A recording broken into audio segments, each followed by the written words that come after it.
और हम अभी भंते दिनाचार्य से मिलकर आए हैं। और दिनाचार्य जी ने बोला है कि भाई वहाँ पे जो लोग हैं जो एकत्रित हैं, लोग हैं जो बुद्ध के प्रति समर्पित हैं, बाबा साहब भीमराव अम्बेडकर जी के प्रति समर्पित हैं, वो कहीं ना कहीं जो धर्म को बचाने की लड़ाई है वो चलती रहनी चाहिए। क्योंकि अगर आपकी धर्म और संस्कृति नहीं है तो आपका कुछ भी नहीं है। तो वैचारिक जो क्रांति जो भंते जी ने जगाई है, भंते जी बहुत ही दुखी नहीं है, वो खुश हैं। और भंते जी कह रहे हैं कि मैं धर्म की लड़ाई लड़ रहा हूँ और मैं जो समाज की लड़ाई लड़ रहा हूँ और समाज को इकट्ठा करने का काम कर रहा हूँ। हम लोग वहां मिलकर के आए हैं और उन्होंने ये आदेश दिया है कि जैसा भी नेतृत्व होगा, दिल्ली में जो कमेटी बन रही है, दिल्ली से जो नेतृत्व होगा, दिल्ली में कमेटी बन रही है, जो देश का नेतृत्व वहां से चलेगा, मैं सब लोगों के साथ हूँ। और जैसा सब लोग कहेंगे, जो जो कमेटी कहेगी, मैं हम उसको उसका निर्वहन करेंगे। सब लोग मिलकर के आगे हम लोग काम करेंगे। भंते जी की दिनचर्या ठीक है, उन्होंने बताया कि मैं फिलहाल स्वस्थ हूँ, ठीक हूँ। और बस उनका संदेश है कि भाई लोगों से कहो कि अपना जो बौद्ध विहार है वो मुक्त होना चाहिए किसी भी।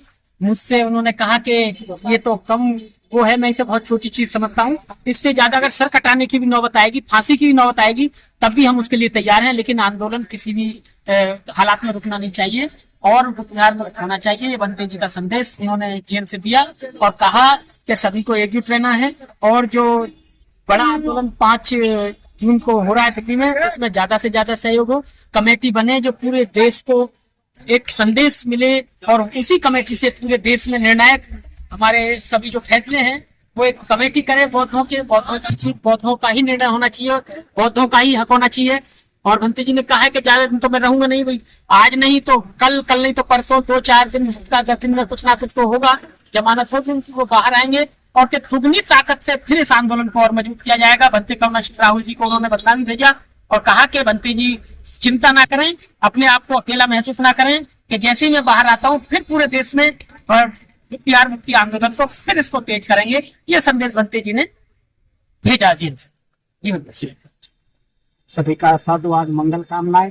अभी जो भंते दिनाचार्य से मिलकर एडवोकेट प्रदीप अशोक और मिशनरी गायक जो पूरे देश में जाने जाते हैं, जो धम्म भूमि के लिए और मिशन के जो गाने गाते हैं, एक सांस्कृतिक तौर पर धम्म का प्रचार प्रसार करते हैं, वो आज मिलकर आए हैं। इनके साथ जो आज कैमरामैन की भूमिका में है पिंटू बौद्ध और पंकज पासवान, ये मिलकर आए।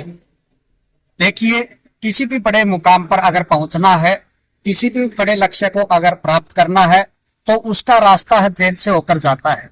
और ये रास्ता हम तय कर रहे हैं। भंते दिनाचार्य जो आज जेल में है, तो इसका मतलब है कि हम सही दिशा में हैं।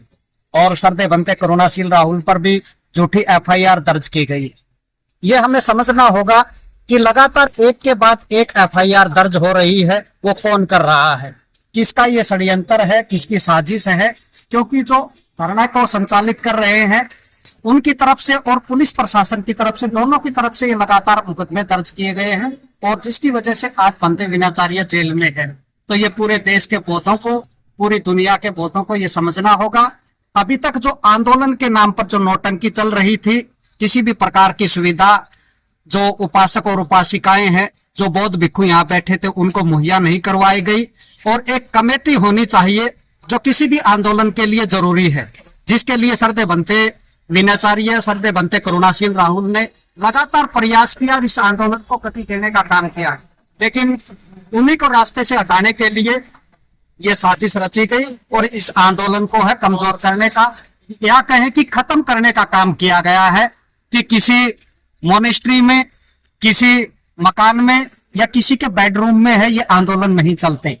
ये देश के बौद्धों का और दुनिया के बौद्धों के श्रद्धा और आस्था का केंद्र है। ये जो हम किसान आंदोलन जो हमने पीछे देखा, कितना बड़ा आंदोलन था और कितनी बड़ी कमेटियां थी उसके अंदर, ये उससे भी बड़ा आंदोलन है। और इस आंदोलन में कोई कमेटी नहीं है, कोई योजना नहीं है, कोई प्लानिंग नहीं है।